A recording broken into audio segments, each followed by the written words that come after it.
you see by the dawn's early light what so proudly we hailed at the twilight's last gleaming, whose broad stripes and bright stars through the perilous fight o'er the ramparts we watched were so gallantly streaming, and the rocket's red glare, the bombs bursting in air, gave proof through the night that our flag was still there. Oh, say does that star-spangled banner yet wave o'er the land of the free and the home of the brave?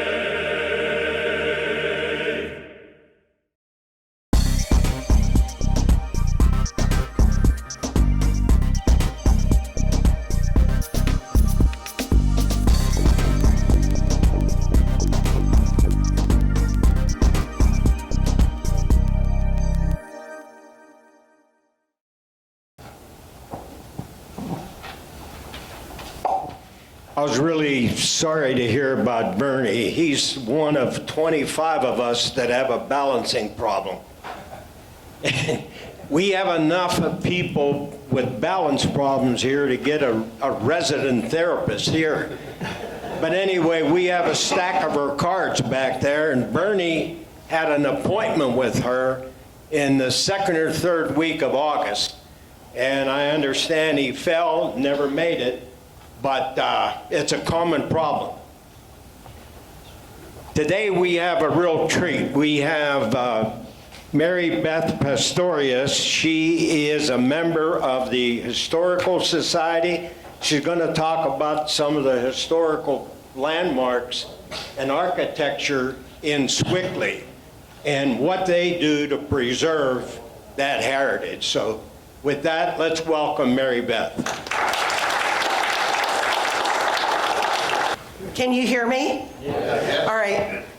Particularly for the people in the back, if you at any point don't hear me, then please just wave. And I'm hoping that the technology with the clicker works, but I'm very happy that Pat is here helping today. And I want to thank the club for inviting me. There are a number of friends here today, so I want to say a special greeting to you. And it's my pleasure to represent Sewickley Valley Historical Society today. And our president, Joe Zemba, is standing in the back. And I'm going to focus on education issues today. And if there are questions at the end about preservation, I'm going to defer to Joe. So just to give him a warning ahead of time. And also, we would welcome you to join us as members. We've had a very successful couple of years and now have over 500 members. And I put information and a flyer on the table over here. So please don't go straight for the door afterwards, but come by the table. And I also have a sample of the book I'm going to talk about today on the table. And it's my particular pleasure to be here today because I remember about 30 years ago, my late first husband, Tom Pastorius, spoke with your club about our product, Penn Pilsner beer. And maybe some of you remember that.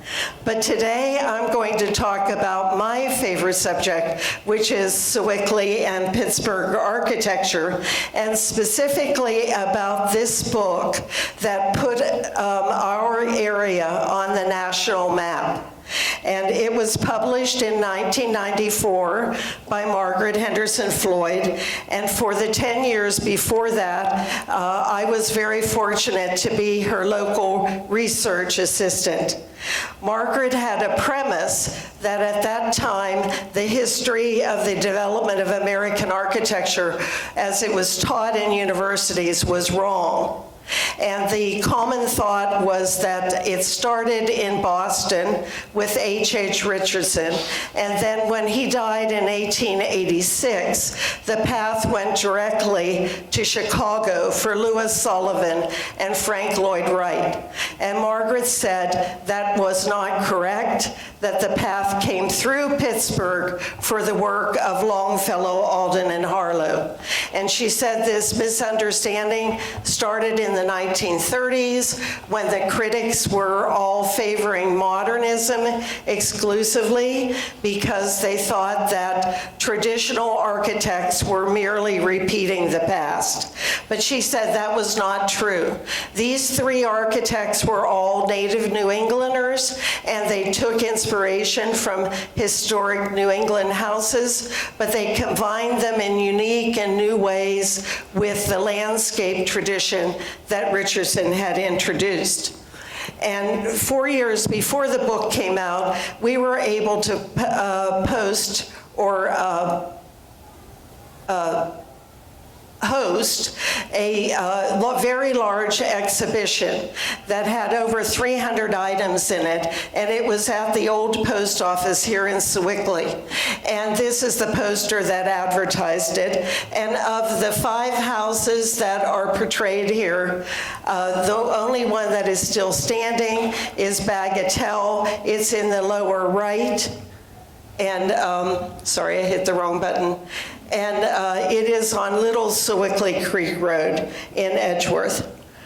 Margaret Floyd was a longtime professor at Tufts, and she was considered to be the expert on Boston architecture.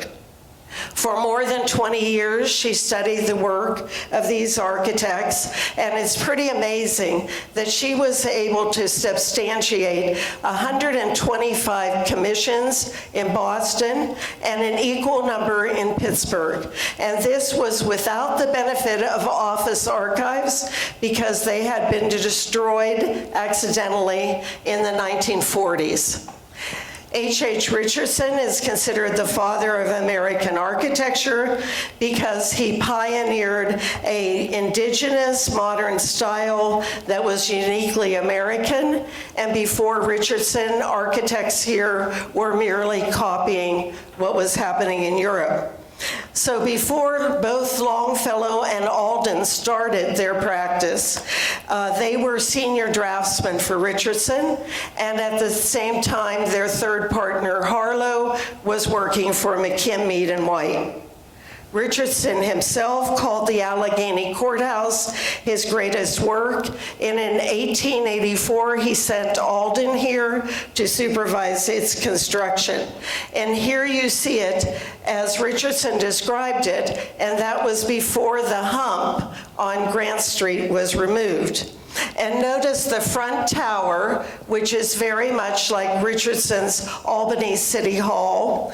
And then notice the 2 smaller towers in the back. They soon were repeated by Longfellow, Alden, and Harlow on their designs for the original Carnegie. At the same time, Richardson was designing this church on the north side of Pittsburgh, Emmanuel Episcopal. People call it the Bake Oven Church, and it's known very much for its enormous roof and the rounded end of the building. And Alden was also in charge of building this church. Unfortunately, the walls began to splay soon after the building was completed, and they called Alden back in to solve, it was a big problem. And he did so by attaching this parish house to the side of it.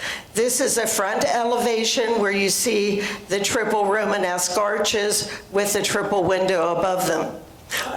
This commission brought a lot of success in Pittsburgh to Alden when Richardson died soon after it was completed. Now I'll introduce the architects. Alexander Wadsworth Longfellow was the nephew of the poet. He was the oldest of the three partners. They all went to MIT together and graduated in 1879. He then went to Europe and studied, and when he returned, he joined Richardson's firm as a senior draftsman.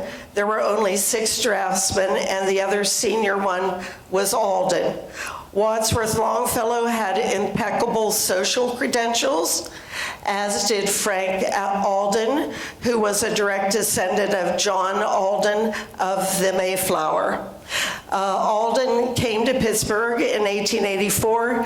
He spent the rest of his life here, except every summer he went back to his native Edgartown, Massachusetts. As Margaret used to say, who better to sell both architecture and culture to Pittsburgh's new millionaires? The third partner was Alfred Harlow, and he was at the same time a senior draftsman for McKim, White, who had been the first set of senior assistants to Richardson. Then they were followed by Longfellow and Alden. So you see they were all connected. As Margaret liked to say, their genealogy was correct. Harlow ran the Boston office of McKim, White, and then when the firm of Longfellow, Alden, and Harlow, and I'll continue now just to refer to them as LAH.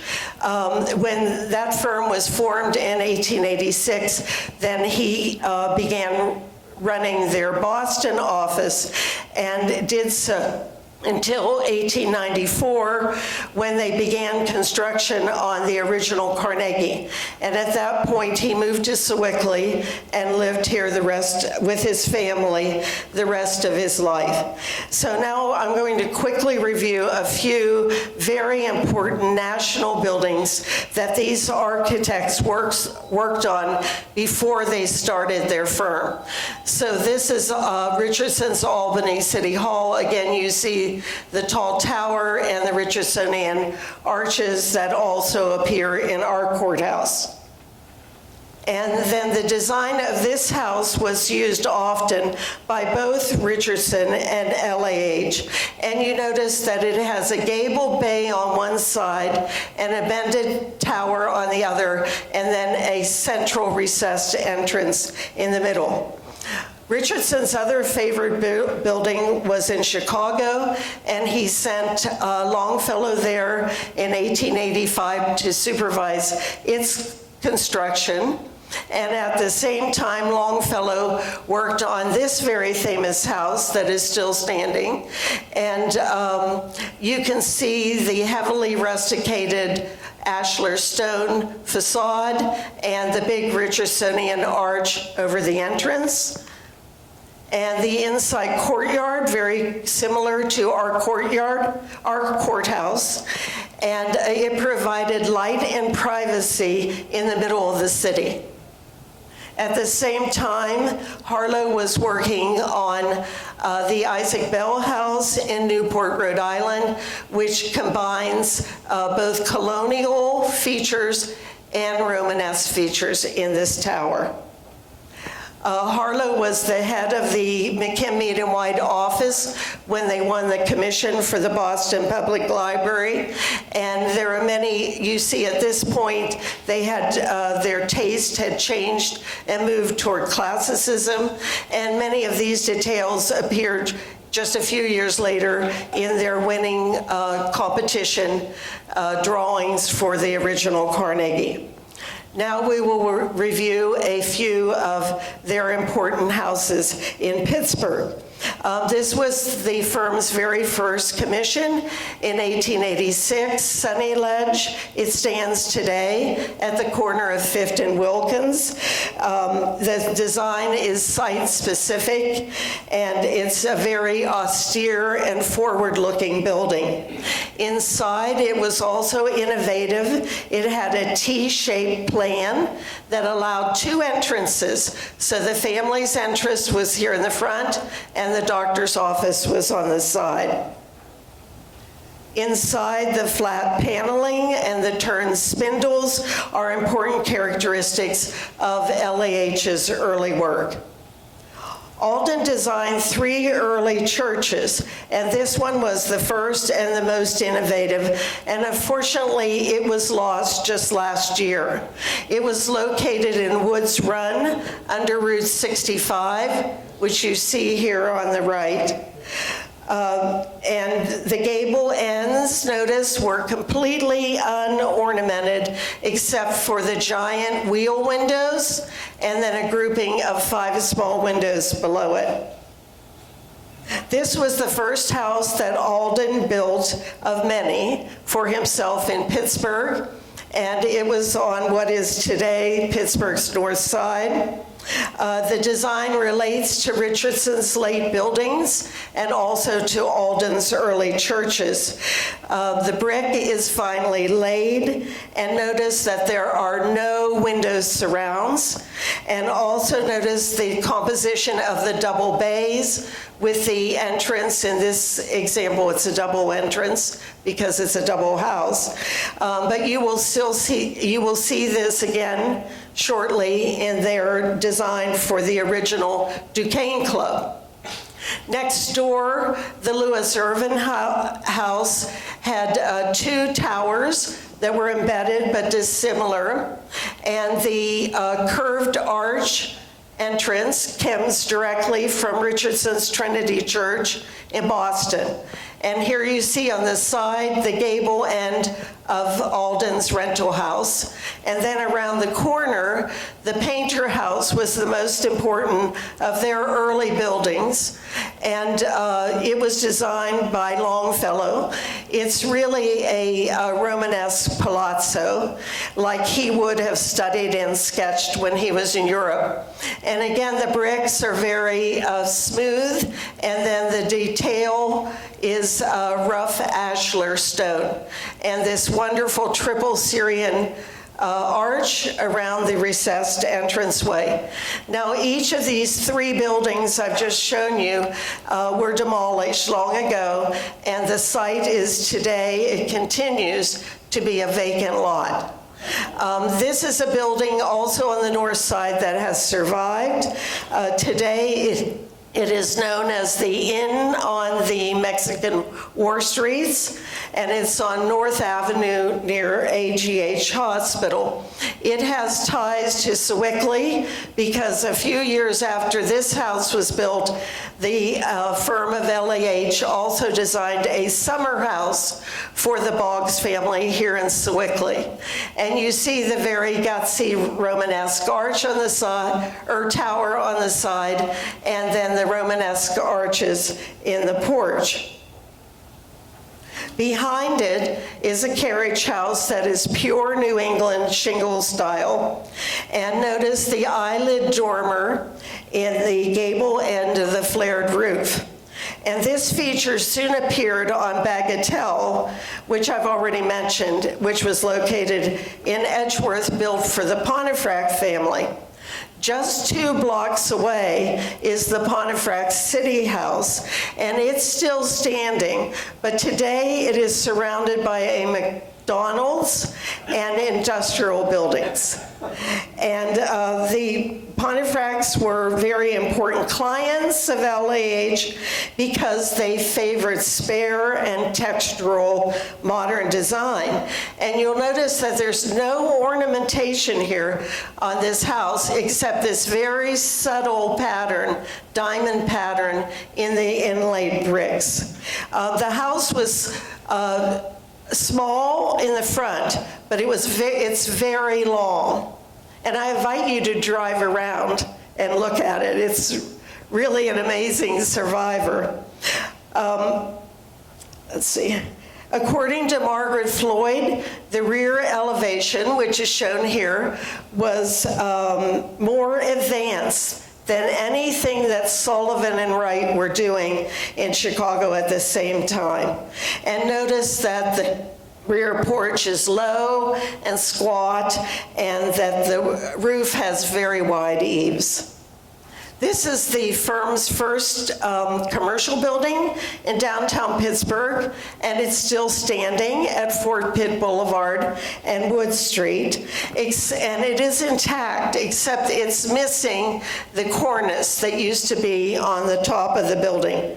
And 3 years later, the firm designed the first steel-framed high-rise in Pittsburgh, and that was the Carnegie Building, which unfortunately was subsequently demolished.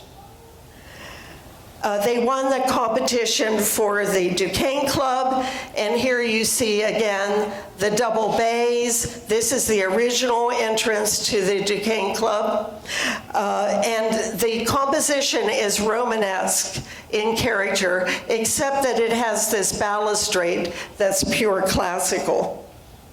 The competition to design a library, museum, and concert hall for Andrew Carnegie was the largest that had ever been held in America, and Longfellow, Alden, and Harlow won out of 97 entries. And this sealed their success in Pittsburgh.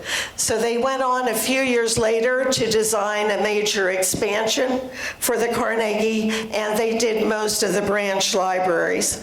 Carnegie liked working with them because they stayed on budget, and they made beautiful drawings. And notice in this original design, the two towers that come right from the Allegheny County Courthouse, they were torn down when the addition was added. Carnegie's commission to triple the size of his institute kept the architects Alden and Harlow busy for nearly a decade. But by 1889, taste had changed and had moved toward classicism. So you see on Forbes Avenue, the two Beaux-Arts entrances that were added and the Grand Music Hall foyer behind it. So by this time, the firm had become Alden and Harlow in Pittsburgh, and Longfellow continued to practice by himself in Boston. And that change happened in 1896. The split was amicable. There was simply too much business in both of those places. And Longfellow, who was the sole bachelor, was very tired of commuting back and forth, and that was in the days before there were airplanes. So Alden and Harlow continued to design skyscrapers in downtown Pittsburgh. Here are two survivors. And they also, a few years later, did this wonderful arts and crafts building that's at Market Square and was restored by PHOF in 2007. They also designed large houses for wealthy families, including this double residence that's on Ridge Avenue and is now owned by Community College of Allegheny County. The brick walls are sheer with no ornamentation, except there are stones of contrasting color added over the arches, the windows, and at the corners. We'll step back in time a few years here, and Alden, wait a minute, I'm sorry. I forgot one more important commission, which was the R.B. Mellon House. And although many of their clients in the East End of Pittsburgh preferred classicism, the Mellons liked a more medieval arts and crafts style. And this was the last commission that Alden and Harlow did for the family in 1908. Now we will step back in time to Alden's second house, which he built just a year or two after the first one I just showed you. And this one was the only one that was in the East End of Pittsburgh. And he only stayed here a year or two, and then he moved to Sewickley area for the rest of his life. He had a pattern that every 2 to 4 years he would build a new house. He would use it for advertising for the firm. He would sell it and move on to the next idea. And by the way, this is his wife, Jenny, sitting on the porch stoop. Margaret said that this house, she was very excited to see this house. And she said that it is very much like what Frank Lloyd Wright was building for himself in the same year in Oak Park, Illinois. And both Wright's house and Alden's house had a studio on the 3rd floor with south-facing windows that was very important for busy young architects who often did drawings in the evenings and early in the morning. And she also said that with this design, Alden introduced to Pittsburgh an English arts and crafts sensibility featuring a stone first floor and half timbering above. So now we come to Sewickley. While Alden was living in the East End, he met a real estate developer named Samuel Black, who was selling large lots in what was to become shortly thereafter, Edgeworth Borough, and they were located between the railroad, which is today Ohio River Boulevard, and Maple Lane. And Black was moving there, and he convinced Alden to do so as well. And this was the firm's first commission of many in the Sewickley Valley. Margaret said it is architecturally very significant because it is the first and possibly the only pure colonial revival design west of Boston that appeared before the Columbian World Exhibition in 1893, which was when the style of colonial revival first became popular. So this was a full 3 years before that. And Alden took details from 18th century houses and made them his own. So particularly with the fenestration, you can see that some of the windows are placed traditionally, and then others of them are grouped. Inside the Black house had a flying staircase. It's really spectacular if you've never seen it. And it had turned balusters and box returns, and at the top was a Palladian window. And again, it has a T-shaped plan that allowed 2 entrances, both the front and the side. And the house in Edgeworth was built from exactly the same plans that Longfellow had used a few years earlier when he designed this house on Brattle Street in Cambridge, Massachusetts, for his cousin, Annie Longfellow Thorpe, who was the daughter of the poet.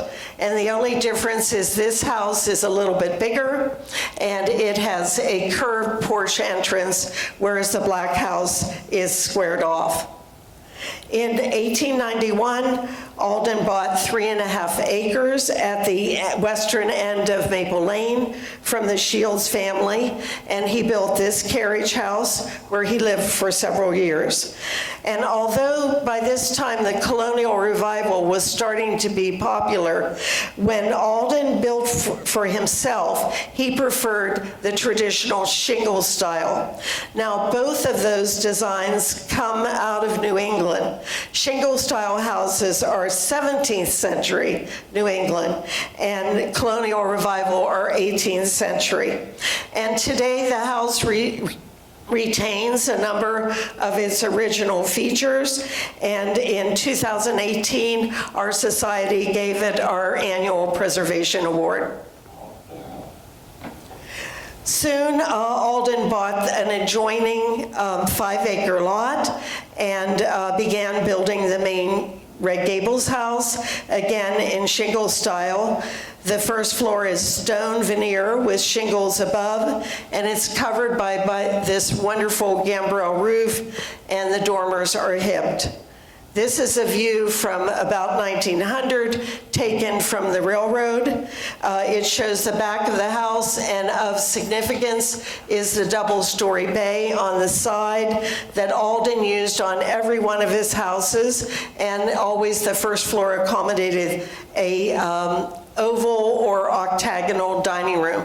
And notice the water tower on the side, it's been torn down and there's now a garage there.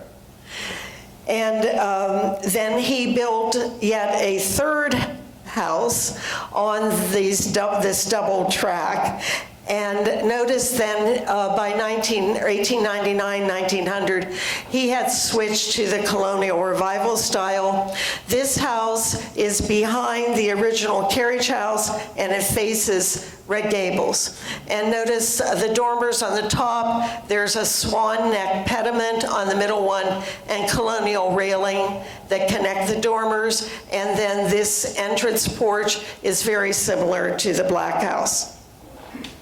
Now we move a block east on Maple to Church Lane, and this is the firm's second earliest colonial revival design, and it was created for decorators named Leek & Green, and they had a long history with both Richardson's firm and LAH, and had done work with one or both of them in Albany, Boston, and as well as in Pittsburgh. And today, locally, they're best remembered for the altar in Richardson's Episcopal Church on the north side. And I would like you to notice these details on the exterior. The entrance is recessed. There are lintels above the windows. There's a belt course that runs between the two floors, and the site is terraced. Inside, it's very similar to the Black House, and the living room, which is on the right front side, is very interesting. It's large, very simply finished, and it was designed so that these decorators could display different types of furniture that they were selling. And the furniture was very easy to be moved in and out because the windows on this side of the house are floor to ceiling. An ad in 1890 said that the firm services included interior decoration, mosaic, stained glass, and ornamental letting, as you can see, certainly demonstrated by the beautiful fan light and side lights here. This is a text from a letter that Longfellow wrote to his mother. He wrote to her every week. And this is the text. Saw the Aldens, is from October 1892. Saw the Aldens at Sewickley, a beautiful valley 12 miles down the Ohio. Frank is building at Shields, which was the name of that railroad station, the next station below, right above the railroad tracks. And here's the kicker. We have built about a dozen houses near Sewickley. Now, let me tell you that Margaret and I spent years trying to find these 12 houses, and some of them still are very mysterious. But I will show you a couple that we think are pretty much dead ringers. And I will do that first by showing you this wonderful kite photography that was taken near 1900. And you can see here's the railroad, here's Maple Lane. This is the Samuel Black House, and this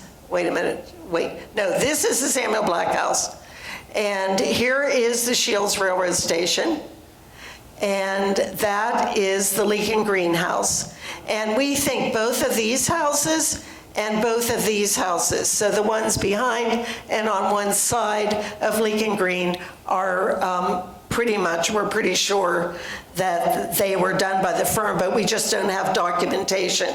So one of them is the Gorman House. Again, you see the wonderful tower with the conical roof, the paired dormer windows, the spare ornamentation, and next to it was a house built for a daughter of the Shields family, where you see the swan neck pediment and the very heavy cornice detail on the roof line. And now we go to Church Lane, and we see this very important building, which I think most people aren't aware of it. They see it all the time, but they don't realize what it is. It's at the corner of Church and Maple. And this house is pure New England shingle style. It was built by Richard Hooker, who was an architect who was a senior draftsman under LAH. And he was a New Englander. He went to MIT, but he graduated 10 years after the architects. He worked in their Boston office, and then when Harlow moved here in 1894, he came with him to help on the Carnegie. And Hooker built this house for himself and his widowed mother. And then 2 years later, he bought the lot next door, which is between his house and the Leakin greenhouse. And Margaret said this one, she suspects he designed it, but it's been remodeled several times. It's kind of hard to tell, but she liked the paired porches, the recessed entrance, and the frontisport, and the fact that there was the let's see, what do we call this? I'm sorry. The line between the first and the second floor. Now we're going to move to Glen Osborne. And we know that this house was designed by the architect Frederick Russell, and in 1892. And Russell was another senior draftsman for Longfellow, Alden, and Harlow. And then when the firm split apart in 1896, he went off on his own and paired with another architect living in this area named Frank Rutan. And they became a very successful architectural firm as well, called Rutan and Russell. And as far as we know, they and Alden and Harlow were great friends. There was simply so many building opportunities in Sewickley at that time and in Pittsburgh that there really wasn't competition. But again, you see the trademark conical tower, the spare ornamentation, the double windows here, and the family told us that the porch was subsequently expanded. Now we will move to the house that's over here to the left. And this was the firm of Longfellow, Alden, and Harlow's largest commission in the Sewickley Valley. And it was their way of introducing to the Pittsburgh market a continuation of Alden's house that was on Linden Avenue in the East End, of what's called English manorial style, again with a half timbering. And the firm went on to use this style in many bigger, even bigger houses, very grand houses in Sewickley Heights and the East End. And another innovative feature of this building is what Margaret called the Pittsburgh floor plan. And of the first floor rooms, the bigger one is labeled on the plans the library, and the smaller one is labeled the parlor. And Margaret felt that showed Carnegie's and his library's influence. The current owners have meticulously maintained this house, and they added a big garage in the back that's very sensitively designed to complement the house, and they this year received our Preservation Award. Now, the house is also important because it's fully documented. So all of its plans and the construction records were donated to our society by George and Alice Barber, who lived in the house at the time that Margaret was doing her research. And that included this lovely landscape plan. Unfortunately, it was never executed. And this is an example of a bill from the firm where you can see the locations of the Boston and Pittsburgh offices. Now we return to Edgeworth and to Bagatelle, which we've mentioned before. And it is a long, narrow house built overlooked by the Pontefracts, overlooking Little Sewickley Creek. The design is site-specific, and the house features large rooms that go the whole width of the house so that there are windows on both sides. And it's built of very heavy stone that supposedly had been used as ballast for liquor bottles, because Pontefract was in the liquor business and he was a partner with Frick in Old Oberhalt Distillery. And then also notice the eyelid dormer on the gable end, like what you saw already on the Boggs carriage house. Mrs. Pontefract's brother, William Walker, soon built an even bigger house up on the top of the hill above her house. And you notice how the composition, these long sloping roofs of the service wings really tie this composition down to the landscape. Today, this house is in very sad condition. It's been moved, it's vacant, and its future is very much in limbo. The library inside had this magnificent Richardsonian fireplace built by bricks that were made by the owner's company, Harbison and Walker Refractory. And as a minimum, I hope at least this room can be saved. Alden and Harlow built 3 senior summer houses early in the development of Sewickley Heights. They were all shingle style and site-specific. Fairacres was a huge estate with a tower, barns, and stables. The house had a nautical feel as it rose from the rolling terrain. And here we see it from the rear elevation. It was by 1916, it was torn down, replaced by an even bigger house that's also now been demolished. This is the Boggs summer home. It was on Backbone Road overlooking the village, and it was quarry-faced ashlar in the front, like their city house, but in the back it was shingle. And Margaret thought that the restrained ornamentation of this house pointed to Alden's hand. The garden elevation of Edge Hill Manor was formal and symmetrical with 3 wide bays. You have a Palladian window in the middle, and this was built in 1905, and notice how it's becoming more horizontal than some of their earlier buildings. It's very possible that there are a lot more Alden and Harlow buildings around that we haven't identified yet. These are 2 that are, again, pretty much dead ringers on Blackburn Road, built for daughters of the B.F. Jones Sr. This was the daughter who married, the first one was Horn, and the second one is Willock. Now we return to the village. This was a late discovery, a house on Oliver Road in Edgeworth. This is the rear elevation, photographed from the Beaver Road. The house has important connections to New England. Mrs. Shields was Helen Dickinson, who grew up in Dorchester, Massachusetts. She was the cousin of Emily Dickinson and also related to John Greenleaf Whittier.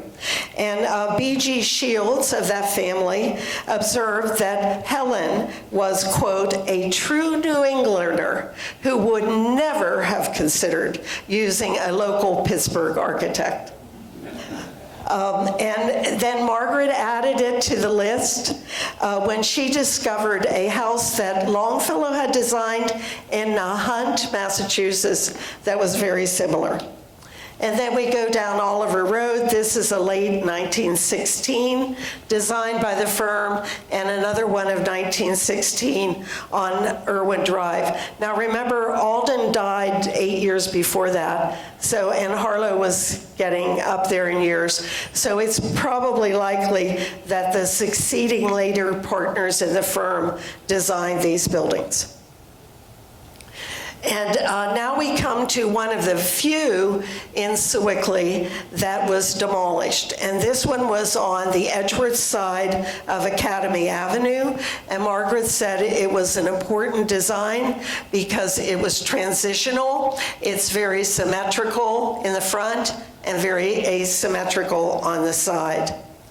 And then we move one block east to Pine Road. Now we're in Sewickley Borough, and again we see a house that combines symmetrical and picturesque silhouettes.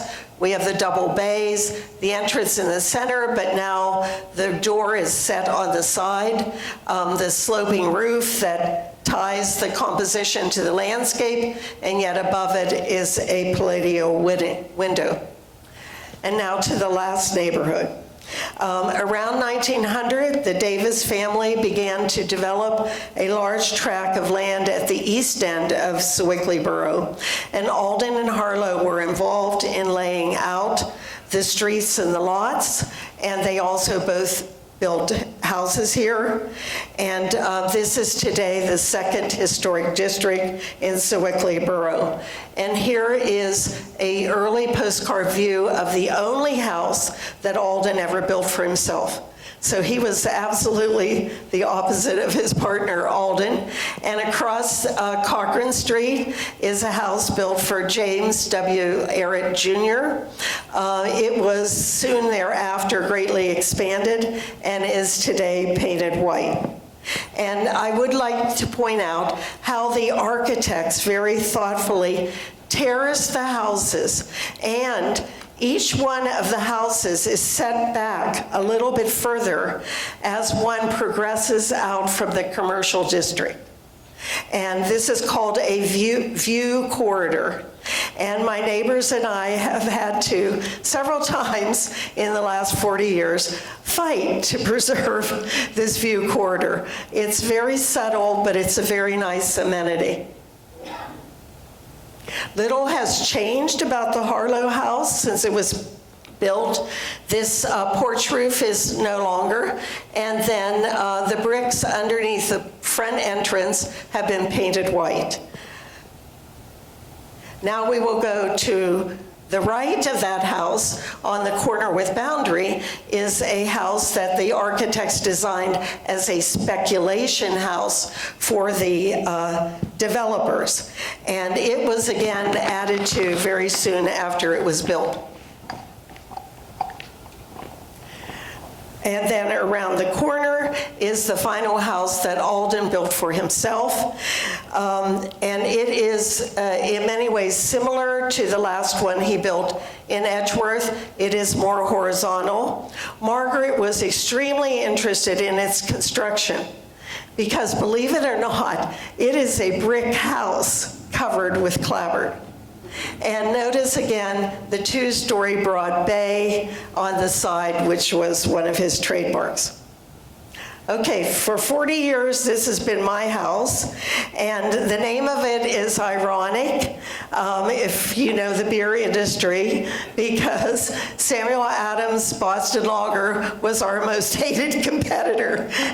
We always lived in the quote-unquote Samuel Adams house. However, this was a different Samuel Adams, and his father-in-law was James W. Arrett, who founded, he was known as the Bathtub King, and he founded American Standard and Fireman's Insurance, and he also built the Arrett Building downtown that's recently been restored. And so Sam and his wife Jenny in 1903 bought 3 lots right across the street from Harlow, and they placed the house on the middle lot. They saved the one on the west for the garden, and soon thereafter her mother decided she wanted to move beside them and built the neighboring house. And the house is designed to be viewed across the garden, and it is pure, symmetrical, colonial revival in the front and asymmetrical in the back, with a long sloping roof, again, that ties the composition to the landscape. And another way of thinking of the house is it is Harlow in the front and Alden on the side. If we go up Cochrane Street, Margaret included, this was the former Judge Bill and Betty Colbert house, and we never found documentation for it, but she said it was so similar to the other ones in the neighborhood, she included it. And then just a couple years ago, I actually found a newspaper photograph of the house being built. And lastly, Harlow was a member of St. Stephen's. And in 1911, he and Richard Hooker designed the parish hall with this wonderful Gothic arch that related to the original church. Unfortunately, 3 years later, the parish hall burned. It was immediately rebuilt, and at that time, they also extended the sanctuary to connect it. Our final slide. Margaret felt that the caliber of Pittsburgh architecture, both large and small, continued to be superior all the way up until the beginning of the Second World War. And she credited Longfellow and Alden and Harlow with this, and the many architects who had started their careers in the LAH office under the tutelage of Harlow. So to identify them in this picture, this is Richard Hooker. Here is Wass, who was a partner of William Ross Proctor, and they did a lot of buildings in the Heights. Then Bill Quist, he lived in Sewickley. Here we have Harlow, Longfellow, looking very dapper with his hat, Alden. Then we have two we don't know a lot about, and they are Marshall and Arthur. And then this is Frederick Russell. Behind him is brother E.P. Russell, and beside him his partner Frank Rutan. And then McDougall and Bosnick. Now, in addition to them, other prominent architects who started their careers in the LAH office include Edward B. Lee, John Comez, Brandon Smith, Paul Bartholomew, Frederick Scheibler, James McQueen, James Piper, William Boyd, who lived in Sewickley, and Franklin Abbott, who later partnered with Benno Jansen. An impressive legacy indeed. Thank you very much.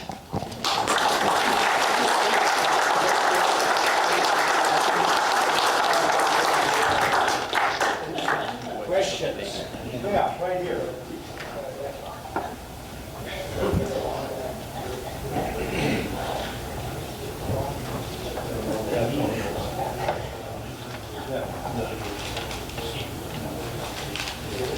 I hope Gary takes it easy on me.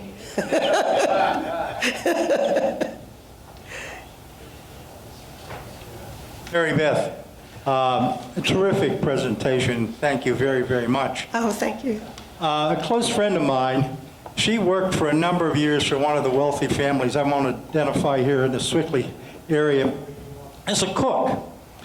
And she had a definition of a mansion. And I thought it was interesting because I was going to ask you how many mansions, according to her definition, still exist.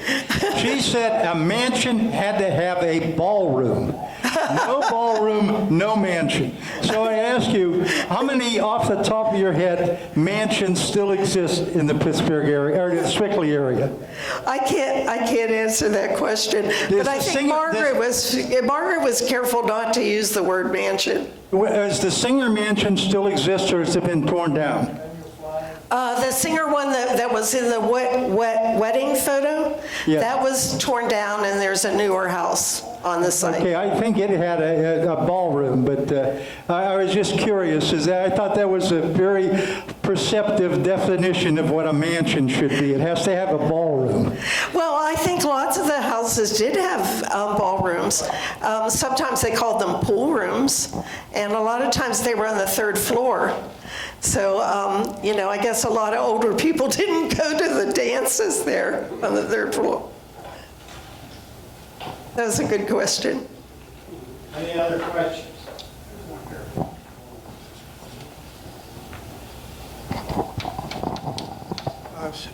The St. James Church has a, Joe? there used to be a school there, a grade school, and it's an abandoned building right now. Is there any Do you know anything about it? Well, I can speak to this, and then Joe may want to add some things. First of all, it's very important. There's going to be a hearing before the Historic Review Commission. The building is located in Sewickley, has 3 historic districts, and it's in the 3rd historic district. And the commission meeting is going to be on Monday, August 1st at 7 p.m. And it would be important for people who care about the building to go and speak, whether you agree with preserving it or not, particularly if you live in the 3rd historic district. And then the HRC makes recommendations to council, and council, I believe, will be voting on their recommendation on Tuesday, August 8th, again at 7 o'clock in the Borough building. I previously, a long time ago, served on the Historic Review Commission, and I remember when historic districting was started in Sewickley in the early 1980s. I think it's been a success. Economically, more of a success in the 3rd historic district because there's a lot more diversity of houses than in the 1st or the 2nd. Again, I live in the 2nd district. We had a number of preservation issues in the early years, and many of them focused on what's called the Broad Street corridor. And you may recall in the 80s and the early 90s, there was a big fight about an expansion that St. Stephen's Episcopal Church, just up the street, wanted to do. And they were eventually turned down and went off to build Christ Church. And then they did the same thing that I believe St. James has been doing, which is called demolition by neglect. And that was with the double house that is today the Henning House. And at that time it was called the Binder House. And when push came to shove, the Borough Council did turn them down and tell them, no, you can't tear down this building. You have to either figure out a way to fix it up or sell it. And so there's a lot of precedent to, I think, St. James being told again by the borough no. And my feeling is that somebody's been asleep at the wheel for a long time in the borough and should have been holding their feet to the fire on basic maintenance. But just because somebody, if a building's in a historic district, it's protected. And so Joe, do you want to add? I would add that the meeting is Tuesday the 9th. Oh, the 9th. It's very important if you do care about property to attend that meeting as well. And regardless, please come to the HRC meeting to voice your opinion one way or the other. I think what's needed here more than anything is a conversation about what happens to it, not just seeing it demolished, without any community dialogue or alternative plans presented. Pittsburgh History and Landmarks plans to come and speak. Other people that care about the house and those that feel that the house should be demolished will be there to speak. So I think it's important, regardless where you stand on the issue, to attend the borough meetings. That's August 1st at 7 p.m., which is a Monday, and August 9th at 7 p.m., which is a Tuesday. Both meetings will be held in Borough Council as a borough. Okay, Brian? Thank you. Watching the presentation, what curriculum do you use to qualify something for historical? What are the major items that you look at? Oh boy, I might need Joe's help on that too. This was an issue that came to the forefront with the preservation of 202 Beaver Street at the Presbyterian Church and the argument that the church put forth to the neighborhood was that the house was not historic because it was not designated historic. An historic house has, three things. It has to meet one of three criteria to be considered historic, whether it is formally designated by an historic district or by a landmarks plaque or by the National Trust for Historic Preservation. Number one, something happened there that was historic. Number two, an architect built the house who was prominent, so the architecture of the house. And then number three, the house represents a particular style of architecture and is a fine example of it. And actually, the Coyle House at 202 Beaver Street met all three of those criteria. So it would have been, if ever applied for, a designated historic structure. Just because something is designated historic doesn't protect it. The best protection that we have for historic buildings are local historic districts, and that we're fortunate to have three here in the borough of Sewickley and the entire borough of Sewickley Heights. Other communities such as Edgeworth have no historic zoning, therefore no protection. Any house can be torn down at any time. Any other questions? Okay, we stand adjourned.